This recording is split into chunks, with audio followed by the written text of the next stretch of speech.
My name is David Ogot, Senior. I what I am doing currently, do drug abuse awareness, training, counseling, policy issues around drugs, drug abuse, life skills. My background is media. I'm a trained journalist, print and electronic. I'm a musician. I'm a DJ. I'm an author. I think my first novel came out when I was Form 5. Uh, Childhood was okay. Okay, teenagehood was in Hospital Hill Primary. Went to Lenana School via Upper Hill for 1 term, 2 terms. Then I think because I had started some behaviors, my parents felt I should be transferred to a boarding school. So I ended up in Lenana. I think 3rd term, 2nd term, something. Yeah. So that is when I started drinking and smoking cigarettes. And that is what started my 27-year journey with drugs on 2 continents. Essentially, I started in first form, basically Kenyan word, because I couldn't talk to girls. So I was misled that if girls like tough guys. So if you smoke cigarettes, guys who break the rules, you drink alcohol, you'll get a girlfriend.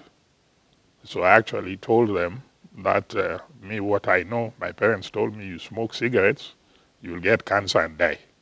And alcohol is for adults, and I do not want to upset my parents.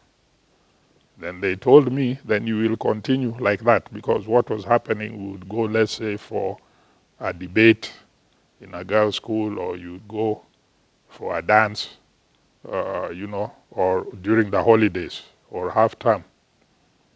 So you are there, and my buddies are talking to girls, and the girls are laughing, and they're cracking jokes, and they're relaxed. And then me, when it's, like a girl looks at me and says, and you, my mind goes blank, literally.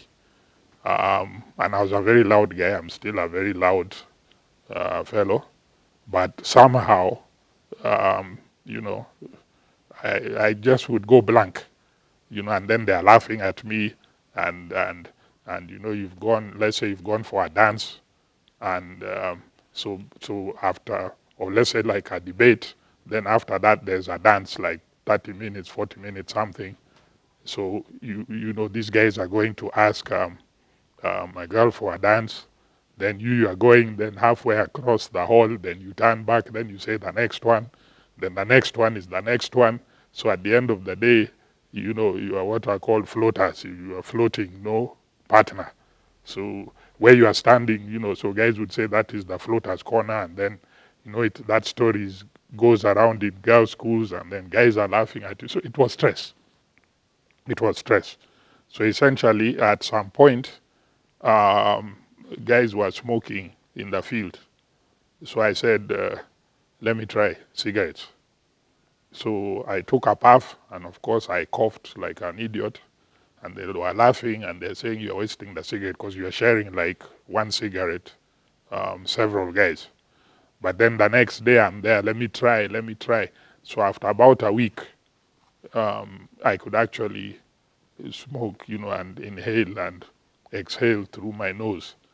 And you see, when they were telling me this, the smoking and the girls like tough guys, I am running that past my head, and I'm thinking, okay, then I'm looking at the movies which were watching those days, cowboys and Indians and that kind of stuff.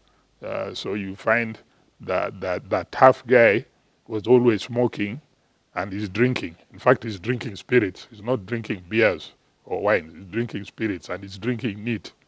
So I'm running this through, my head, and then this stress from you know, Floater's Corner and all this other stuff. So at the end of the day, you know, like heading to you know, it was like it's making sense. So heading towards second form, it was like I must drink and I must smoke.